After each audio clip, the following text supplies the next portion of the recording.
He thought humiliating her in open court would be easy, but he had no idea he was about to dismantle his own reputation in front of everyone who mattered. The courtroom of District Courtroom 7 buzzed with low murmurs, the polished wooden benches filled with attorneys, observers, and clerks who had seen their share of tense hearings. But nothing unusual ever happened when Judge Richard Hale presided, at least not publicly. He was known for his sharp tongue, his impatience, and the way he could make people feel small without ever raising his voice. And today, his attention was fixed on a woman standing quietly at the defense table, Clara Bennett.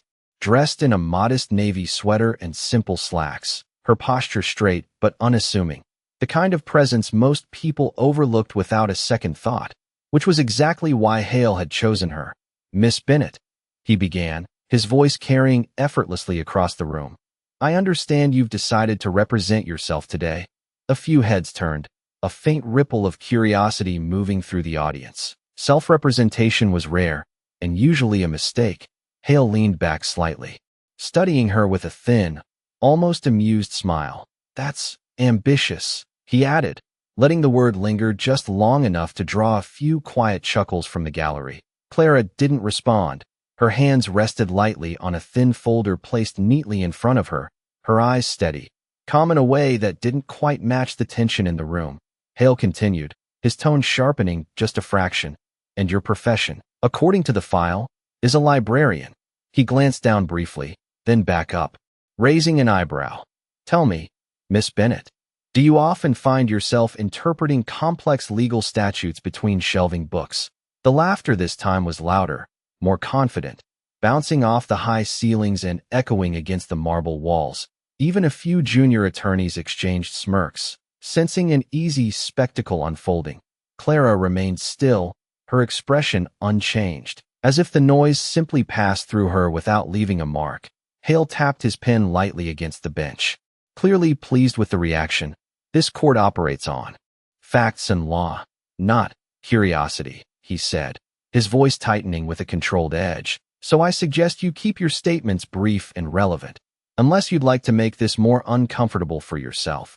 The words hung in the air, deliberate, cutting without ever crossing into open hostility, the kind of humiliation that dressed itself as professionalism. And for a moment, it seemed like the entire room leaned in, waiting for Clara to shrink, to apologize, to confirm exactly what everyone had already decided about her. But instead, she did something else entirely. She lifted her gaze just slightly, not defiant, not emotional, just present, as if she had been waiting for this exact moment all along. Her fingers gently slid across the surface of the folder, aligning it with the edge of the table with quiet precision. And when she finally spoke, her voice was soft, controlled, and carried a clarity that didn't belong to someone out of their depth. "Your Honor," she said, and for the first time since the hearing began, the room didn't interrupt her, didn't laugh, didn't move, because something in the way she said those two words made the air feel different, as if the balance had shifted in a way no one could yet explain. And somewhere, just beneath the surface, the first crack in Judge Hale's confidence began to form. Clara Bennett did not raise her voice. She did not rush her words, and she did not look at the audience that had just laughed at her. Instead, she kept her eyes on Judge Hale, steady and composed, as if the entire room had faded into the background. "Your Honor," she repeated, her tone respectful but unwavering. "With all due respect, I believe the court may be overlooking a critical element in the statute being applied to this case." A subtle shift moved through the room, not loud enough to be called silence, but enough that the previous amusement no longer felt appropriate. Hale's expression remained controlled, though the faintest tightening around his eyes suggested irritation. "Overlooking?" he echoed, leaning forward slightly, his voice carrying that familiar edge of condescension. "Miss Bennett, I assure you, this court does not overlook statutory elements, especially not on the advice of someone without formal legal training."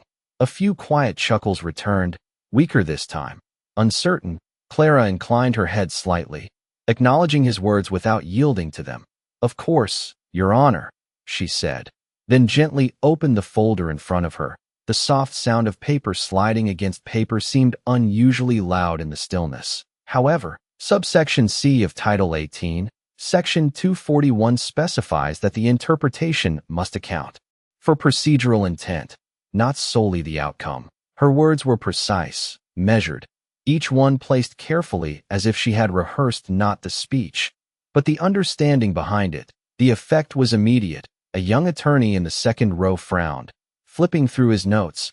Another leaned toward a colleague, whispering something too low to hear. Hale's pen stopped tapping, just for a moment, before resuming with a sharper rhythm. "You are selectively quoting," he replied, his tone firmer. Now, less amused, more defensive. "That subsection does not apply in this context." Clara did not argue. She did not interrupt. She simply turned a page and continued. "If I may, Your Honor," the precedent said in Marshall v. Green, 2008, clarified that subsection C extends specifically to cases where procedural misinterpretation could alter the defendant's standing. The name of the case landed differently, heavier. Several attorneys straightened in their seats. One of them quietly muttered, "That is not commonly cited." Hale's jaw tightened almost imperceptibly. "Miss Bennett," he said, slower now, choosing each word carefully. "This is not a lecture hall, and I will not have this court derailed by irrelevant citations." But something had changed. The confidence that once filled his voice now carried a trace of caution. Clara's fingers rested lightly on the edge of the table, her posture unchanged, her gaze unwavering. "Understood, Your Honor," she said softly. "But if the precedent stands, then the interpretation used against me today may not be legally sustainable." The words did not sound like a challenge. They sounded like a statement, and that was what made them unsettling. The room fell into a deeper quiet, not forced, not commanded, but natural, as if everyone present had begun to realize they were witnessing something they did not fully understand yet. Hale leaned back slightly, his eyes narrowing as he studied her more closely, no longer seeing just a quiet librarian, but something else, something he had not accounted for. And for the first time since the hearing began, he did not immediately respond, because somewhere between her calm delivery and the undeniable precision of her words, the narrative he had been controlling was no longer entirely his to command. Judge Hale felt it before he showed it. That subtle shift in the room that no judge ever wanted to lose. Control was no longer absolute. It was slipping, not dramatically, not yet, but enough that every word now carried weight he could not easily dismiss. He leaned forward again, slower this time, his voice measured. "Miss Bennett, even if I entertain your interpretation, you are still arguing from a position without formal standing in this court." The words were calculated, an attempt to re-establish hierarchy, to remind everyone of who held authority. A few heads in the audience nodded instinctively. Clinging to the structure they understood, Clara did not react to the remark. Instead, she gently turned another page in her folder, her movements unhurried, deliberate, as if time itself was no longer dictated by the bench, but by her control of the moment. "Your Honor," she said quietly, "standing is determined by relevance to the case and the validity of argument, not by profession." Her tone remained respectful, but there was a firmness now, something unmistakably grounded, the kind of confidence that did not ask for permission. It simply existed. A faint murmur rippled through the courtroom, quickly suppressed. Hale's fingers tightened slightly around his pen. "Be careful," he said, his voice dropping just enough to signal warning rather than mockery. "This is not the place to redefine legal principles." Clara's eyes did not waver. "I am not redefining them, Your Honor," she replied. "I am applying them." The distinction landed with quiet force. One of the senior attorneys in the back row slowly leaned forward, his expression no longer amused but intent, watching closely, as if recognizing something others had not yet fully grasped. Clara reached into the folder and slid a document forward across the table, not toward Hale, but positioned so it could be seen clearly from the bench. "If the court would consider this filing," she continued, "it outlines the procedural inconsistency in how the statute has been applied in this case compared to established precedent." Hale did not immediately look at the document. Instead, he studied her, searching for hesitation, for uncertainty, for anything that would confirm his original assumption. But there was none, only that same calm presence, steady and unshaken. Finally, he glanced down, just briefly, and that was enough. His expression did not change drastically, But the pause that followed was longer than any he had allowed before. And in a courtroom, pauses spoke louder than words. The air grew heavier. The audience now fully silent, not out of courtesy, but because something undeniable was unfolding. Clara's voice broke the stillness again, softer this time, but even more precise. Your Honor, the issue is not whether I belong in this courtroom, she said. The issue is whether the law, as written, has been applied correctly. The statement did not challenge his authority directly, but it shifted the focus entirely, away from her and onto him, onto his decision, onto his responsibility. Hale exhaled slowly, placing his pen down with controlled intent, a signal that the moment had changed, that the balance had tilted, even if only slightly. You are suggesting, he said carefully, that this court has misapplied the law. Clara did not hesitate. I am suggesting that the interpretation used may not align with binding precedent, she answered, and this time, no one in the room dared to react. Because the realization was beginning to settle in, the quiet librarian was no longer on trial, and for the first time, Judge Richard Hale was the one being examined.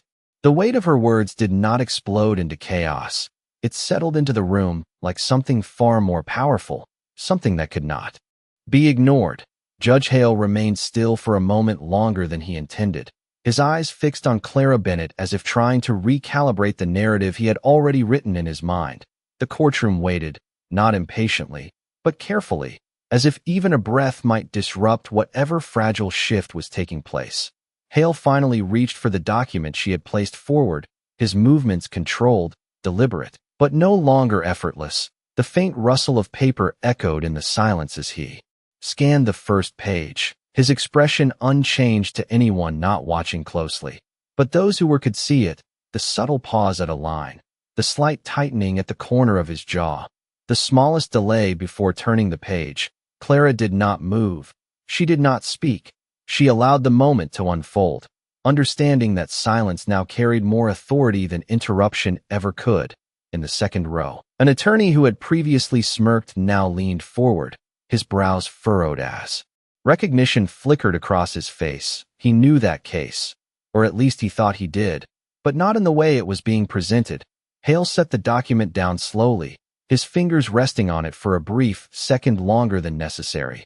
This filing, he began, his voice steady but no longer dismissive, raises an interpretation that is unconventional. The word choice was careful, measured, a step away from outright rejection. Clara inclined her head slightly. Unconventional interpretations are often the ones that reveal overlooked details, Your Honor, she replied, her tone unchanged, calm, precise, and for the first time, no one laughed, no one shifted. The room had moved beyond that. Hale exhaled quietly, leaning back as his gaze swept across the courtroom, as if searching for something external to anchor his authority. But what he found instead were faces no longer aligned with him in quiet agreement, but watching, evaluating, waiting, and that was the difference. Control had not vanished, but it was no longer absolute. Miss Bennett, he said, slower now, each word carrying more weight than before. Are you implying that this court has consistently misinterpreted this statute? The question was framed as a challenge, but it carried something else beneath it. Uncertainty. Clara's response came without hesitation. I am suggesting that the interpretation has not fully accounted for procedural intent in cases where precedent clearly establishes its relevance.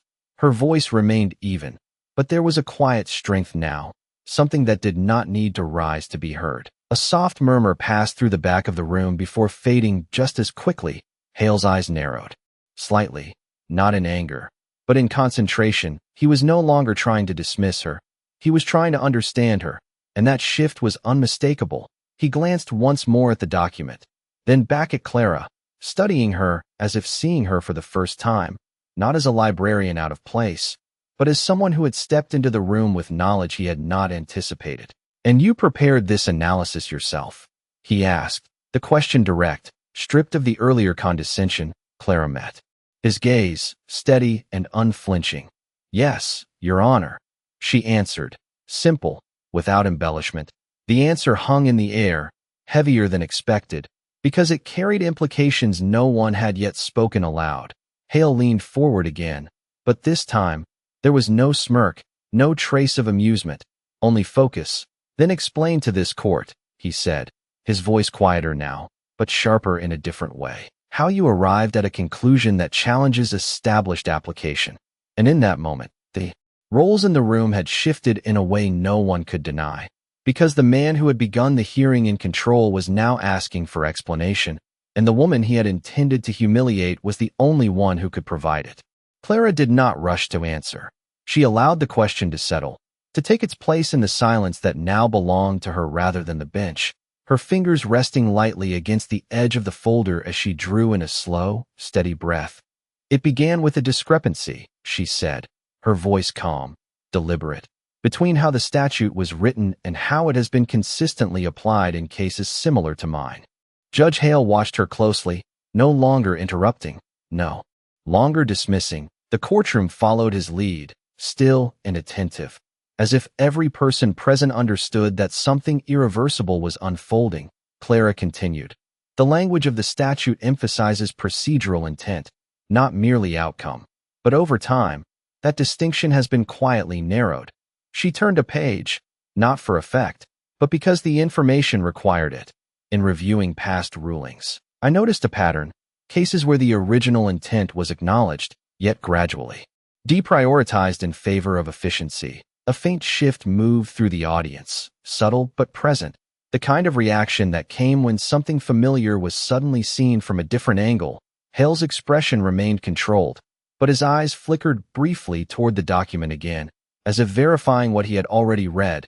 Clara did not raise her voice. She did not try to persuade with emotion. She simply laid out the structure, piece by piece. Marshall versus Green was the turning point, she said. It established that procedural intent must remain central, even when it complicates the outcome. One of the attorneys in the back nodded almost involuntarily, the recognition now undeniable. Clara's gaze remained steady, but in subsequent applications, that principle was cited, not followed. The words landed with quiet precision, not accusatory, but impossible to ignore. Hale leaned back slightly, his hand resting against the bench, no longer tapping, no longer signaling. Control, but absorbing, calculating. And you are suggesting, he said slowly, that this deviation has continued unnoticed. Clara met his gaze without hesitation. Not unnoticed, Your Honor, she replied, just unchallenged. The distinction settled heavily in the room, because it shifted responsibility from oversight to choice, from accident to pattern. A long silence followed, deeper than any before, not empty, but filled with realization. Hale exhaled quietly, his posture changing almost imperceptibly, the authority still present, but now accompanied by something else, something more cautious. You have reviewed multiple cases to reach this conclusion, he said, not as a question, but as confirmation. Clara nodded once. Yes, Your Honor. Her answer was simple, but it carried the weight of time, of effort, of a depth no one had expected from her when she first stood in that room. Hale's eyes lingered on her for a moment longer, searching again, but this time not for weakness, but for clarity, for truth, and what he found did not align with the assumptions he had made at the start of the hearing. He glanced once more at the document, then back at her, and for the first time his voice lost the last trace of condescension. Then walk this court through the inconsistency, he said, quieter now, but more direct than ever before. And in that moment, the courtroom was no longer a place where Clara Bennett had to defend her presence. It had become a place where her understanding was the only thing that could guide what happened next. Clara did not immediately point to the answer. She built toward it, carefully, deliberately, as if guiding the room through a path it had never considered walking before. If we begin with the original language, she said, her voice steady. The statute prioritizes intent as the determining factor in evaluating procedural fairness. She turned the document slightly, aligning it with the bench, not to challenge, but to clarify. However, in the years following Marshall versus Green, subsequent rulings began to reference the precedent without fully applying its core principle. Judge Hale listened without interruption, his attention fixed, the earlier tension in his posture replaced by a focused stillness. Clara continued. At first, the deviation was subtle, a shift in emphasis rather than a direct contradiction. But over time, that shift became normalized. She paused briefly, not for effect, but to allow the weight of the observation to settle. In at least 7 cases within the last decade, the court acknowledged procedural intent, yet ruled based primarily on outcome efficiency. A quiet ripple moved through the courtroom, attorneys exchanging brief glances, not dismissive now, but analytical, as if recalculating something they had accepted without question. Hale's gaze dropped once more to the document, scanning a section he had previously overlooked, his fingers no longer tapping, no longer signaling authority, but resting, absorbing. Clara's tone remained calm, almost measured in its precision. The inconsistency lies not in the law itself, but in how it has been interpreted over time, she said. And when interpretation drifts from intent, the application may appear consistent, but it no longer reflects the principle it was meant to uphold. The words did not accuse, they revealed, and that difference was what made them impossible to dismiss.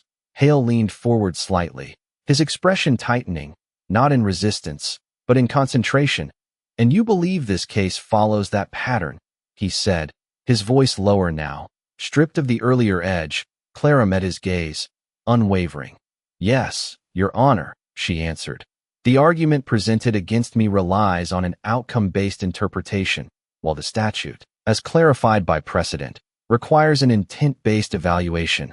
The clarity of her explanation settled into the room like something undeniable, a framework that once invisible now stood fully formed. Hale's jaw shifted slightly as he considered the implication, not just for this case, but for the pattern she had described.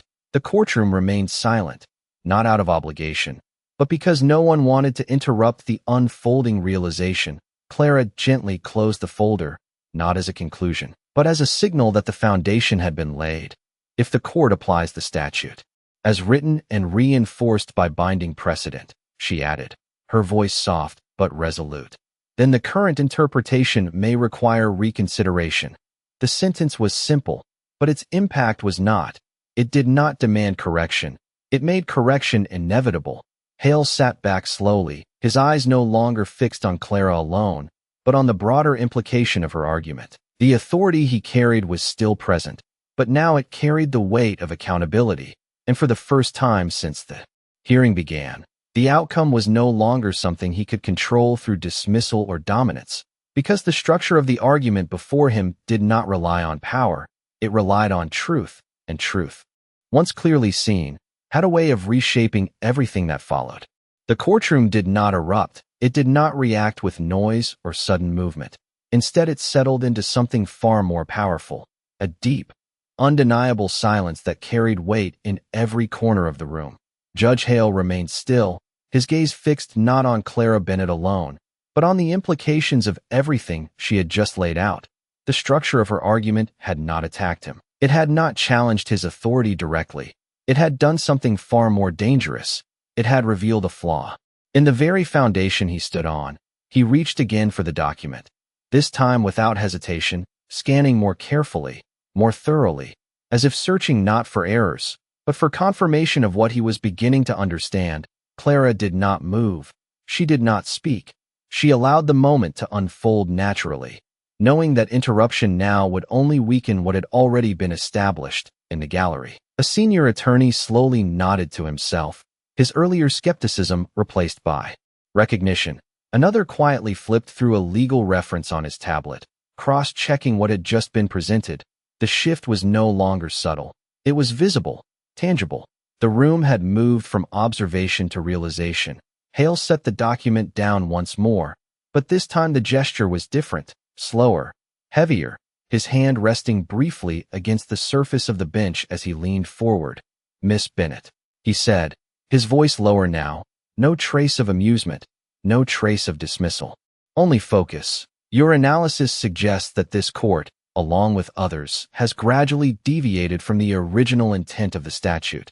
The words were careful, precise, but they carried an acknowledgement that had not existed before. Clara met his gaze, calm and steady. "Yes, Your Honor," she answered, not through deliberate disregard, but through repeated reliance on outcome-based reasoning. The distinction mattered, and everyone in the room felt it, because it reframed the issue from accusation to accountability.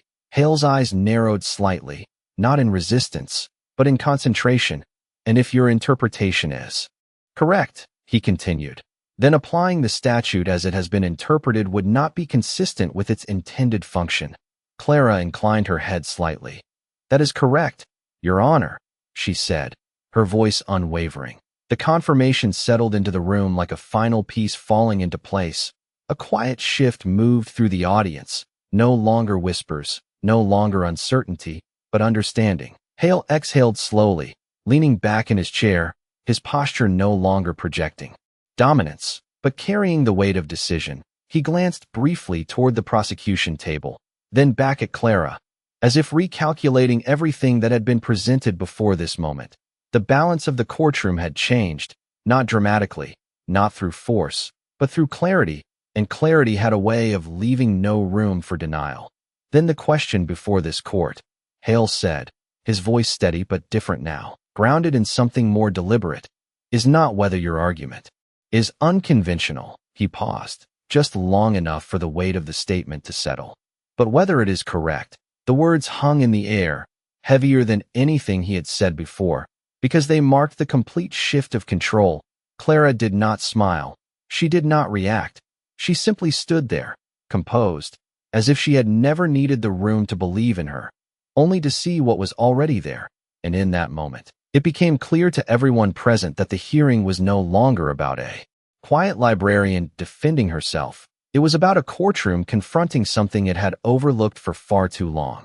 Judge Hale did not speak immediately, and that silence, stretched across the courtroom, carried more authority than any ruling he had delivered before. His eyes moved once more across the document, then to Clara Bennett, then briefly toward the attorneys seated behind the prosecution table, as if measuring not just the argument, but the reaction it had already created, because the shift was no longer theoretical. It was visible in every face in the room.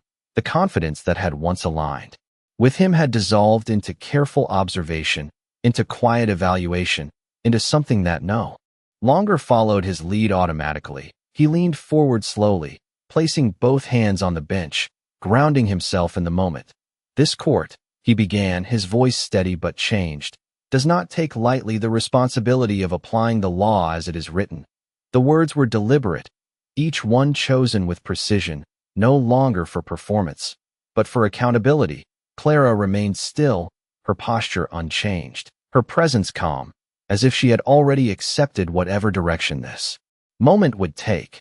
Hale continued, if the interpretation presented today reflects a deviation from binding precedent, then it is the duty of this court to address that deviation. A faint movement passed through the gallery, not noise, not reaction, but recognition, because what he had just said was no longer a defense of authority.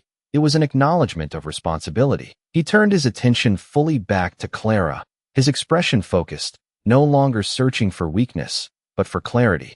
Miss Bennett, he said, your argument hinges on the assertion that procedural intent has been systematically overshadowed by outcome-based reasoning. Clara inclined her head slightly. Yes, Your Honor, she replied, her voice steady. And that this case reflects that pattern, Hale added. And this time, his tone carried something new, something closer to alignment than opposition. Clara answered without hesitation. Yes, Your Honor. The repetition was simple, but it solidified the foundation of everything that had been built. The courtroom remained completely silent, not out of tension, but because no one wanted to interrupt what had become a defining moment. Hale drew a slow breath, his gaze lowering briefly as if tracing the path of the argument from beginning to end, then rising again with a clarity that had not been present before.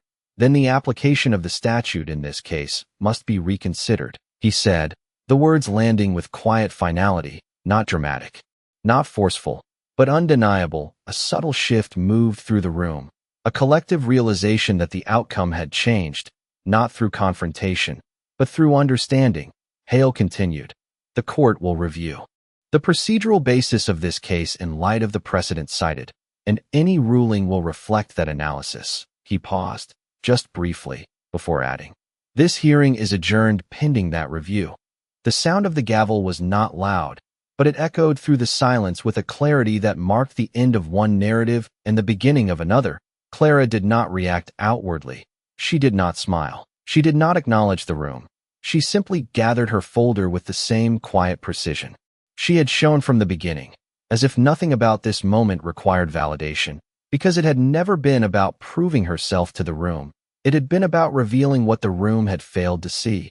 And as she turned to leave, the silence followed her, not as absence, but as respect, the kind that could not be demanded, only earned. And in that silence, Judge Hale remained seated, his gaze lingering not on the woman he had once dismissed, but on the realization that authority, when confronted with truth, did not diminish, it was redefined. The courtroom did not return to normal after Clara Bennett walked out. It lingered in that quiet, reflective stillness long after the doors had closed behind her, as if something fundamental had shifted and no one was quite ready to move past it. Judge Richard Hale remained seated at the bench, the weight of the moment settling more deeply now that the room was no longer filled with witnesses. The authority he carried was still intact, but it felt different, less absolute, more deliberate. He glanced once more at the document Clara had left behind, its pages no longer representing an argument to dismiss, but a perspective that had forced him to see beyond routine. Across the room, a senior attorney gathered his belongings slowly, pausing for a moment before speaking quietly to a colleague. "She was right," he said, not as an opinion, but as a realization. Others moved with similar restraint, their earlier certainty replaced by thoughtfulness, by the recognition that something overlooked had been brought into clear view. Outside the courtroom, Clara stepped into the corridor, the fluorescent lights casting a steady glow across the polished floors. She did not rush. She did not look back. Her expression remained calm, unchanged, as if the outcome had never been about victory, but about alignment, about ensuring that what was written was also what was practiced. A young clerk who had witnessed the entire hearing hesitated before approaching her, his voice uncertain but sincere. "Miss Bennett," he said. "That was incredible." Clara paused briefly, offering a small, polite nod. "It was necessary," she replied, her tone gentle, without pride, without emphasis, just a simple acknowledgement of purpose. The clerk watched her continue down the hallway, his expression thoughtful, as if reconsidering something he had once taken for granted. Back inside the courtroom, Hale stood slowly, gathering the papers before him, his movements measured, reflective. He understood now that what had occurred was not a challenge to his authority, but a refinement of it, a reminder that authority, when grounded in truth, required the willingness to listen, to adapt, to correct. He looked once more at the empty space where Clara had stood, no longer seeing the quiet librarian he had dismissed, but the person who had revealed something he had not seen clearly before. And in that realization, there was no resentment, only a quiet respect, the kind that did not need to be spoken, because it had already been earned. The following days would bring review, discussion, and adjustments, subtle at first, but meaningful, the kind of changes that rarely made headlines, but shaped outcomes in ways that mattered. And though Clara Bennett would not be present for those moments, her impact would remain, woven into decisions made with greater care, greater awareness, because once a truth had been revealed so clearly, it could not be unseen.